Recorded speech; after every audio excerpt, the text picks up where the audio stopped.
Lots of boys said lots of things they'd regret today or simply just laugh at. And the double standards from the BBC this morning were wholly unacceptable.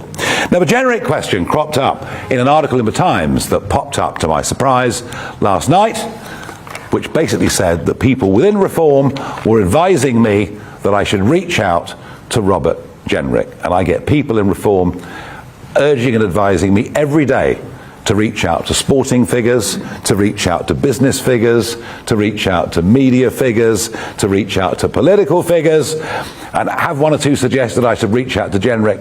Yes, they have, because they believe that his conversion from being the Remainer Robert Jenrick to being what he is today is a genuine one. And I don't know, but if it is a genuine one, I'd be more than happy to talk to him. Okay. Right, we've got a couple more to go through. Lucy Dunn from The Spectator.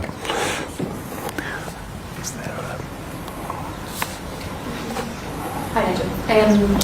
You talked earlier about the need for nominated figures in all areas so people turn out and vote.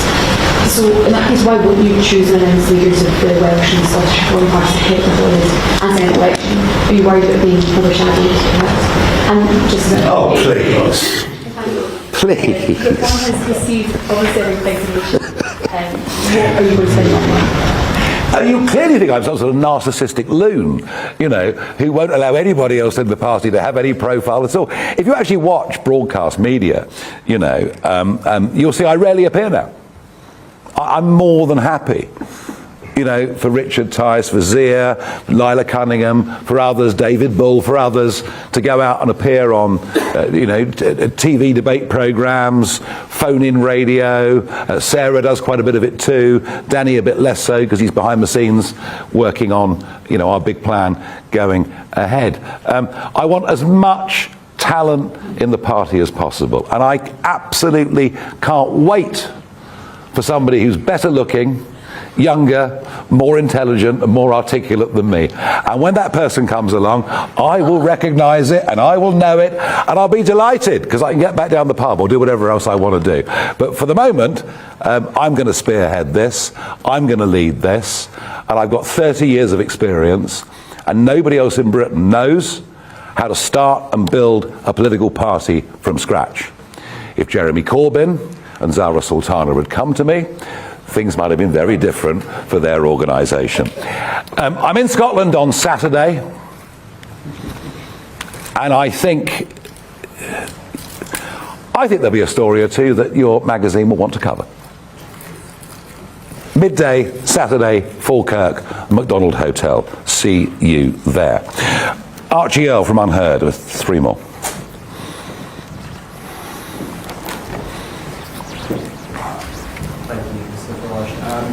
Former Reform MP Rupert Lowe recently appeared on American journalist Tucker Carlson's podcast. Did you reject the chance to go on the podcast before he went on?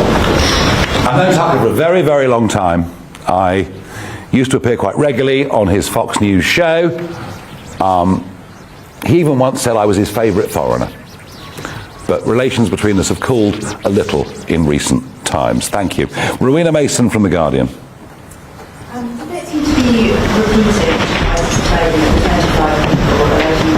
Oh, for the joke, double it, go on. Are you saying that they have a different interpretation of events that actually... Recollections may vary after half a century. Thank you. Let's go on to the last one, Sophie Hutchinson from the Daily Mirror. You read the letter from your school friend. I did. Thank you for that, which says that you did say offensive things at school. I say them every day. Whether they were with malice or not, deliberately. I've said offensive things today. There we are. Will you apologise to the people for the offence you caused? If I genuinely thought I'd hurt somebody, I would apologise, of course. I've never, ever, ever in my nature been a bully of any kind at all, and I would never wish to. And I look forward to a proper apology for homophobia, sexism and racism coming from our national broadcaster. Yes? Mr Farage, can I ask you... Yep, hand them up. Yep. You weren't on the list. I am on the list. What are you on now? What should happen, Mr Farage, to Councillor Ian Cooper, Somerset County Council Reform leader, who said has posted messages, racist, hurtful disrespectful, abusive, profiling people like David Lammy and Sadiq Khan. What should happen to him? I discovered this at 5 o'clock yesterday afternoon. I was slightly shocked that there appeared to be a social media account which had not been declared to us, and part of vetting is people have to be honest with us and declare what social media accounts they've had. And, you know, with candidates, whether they're candidates or elected, you can deal with problems in their past, whatever they might be, personal, you name it, but you have to know what they are. So I made a snap decision at 5 o'clock yesterday afternoon that we had to go through due process. All I would say is it doesn't look very good. Should he be suspended? We're going through due process. All I can say is it doesn't look very good. We expect our people to be truthful with us, and if they're truthful with us, we'll be honourable towards them. Thank you very much. Thank you, everybody. No, I'm going.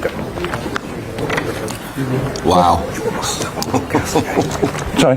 Wow. You know, Absolutely, utterly astonishing. I've never seen anything like that. That was Nigel Farage channeling his inner Donald Trump. The safety catch was off, the gloves were off, the filter was off. That was right between the eyes. I'm here with Chris Hope. Chris, where do we start? For me, there are at least 10 major news lines came out of this. The first one was a blistering attack on the BBC. The BBC once again demanding Nigel Farage apologise for those comments of 50 years ago. He turned the gun straight on the BBC earlier on today.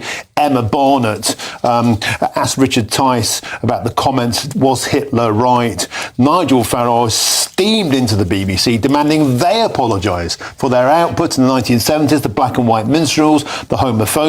He absolutely went for them right between the eyes. And in fact, he said, until they apologise, I'm not talking to them again. So is that a ban on BBC talking to Nigel Farage? Like Let's wait and see. It ain't half hot, mum. He was saying, I think he should have been saying this, frankly, week last Monday when he did that first. I think this was that misstep with that when he refused to confirm or deny what he said 50 years ago. It was a different world.